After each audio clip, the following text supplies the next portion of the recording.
I doubt nga makukuha niyo yung papel kasi di sa'yo pa. Hindi, meron akong certificate. Hindi, kunin niyo muna, sir.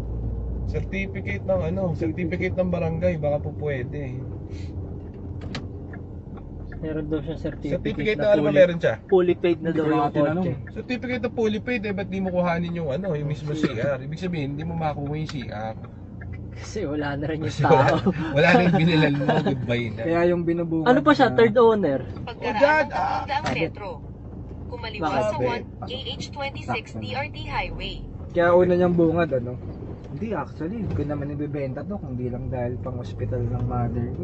May kwento pang gano'n. Kaya kayo guys, pagka ganyan, bibili kayo. Pansinin niyo yung kwento ng tao. Minsan, pag maraming kwento yun, wala na yun. Hindi naman nagkakatotoo yun. Lahat Ano ng... raw, lahat bibilin ng- mo, tapos papangakuha ka na may papel. Wala, di totoo yun. Wala doon. Kailangan kaliwaan. If ever na may papers yun, edi sana meron na siya, kinuha niya na. Parang gano'n. So ikaw bigote, pinupunta mo kaming Bulacan ha. Perwisyo ka.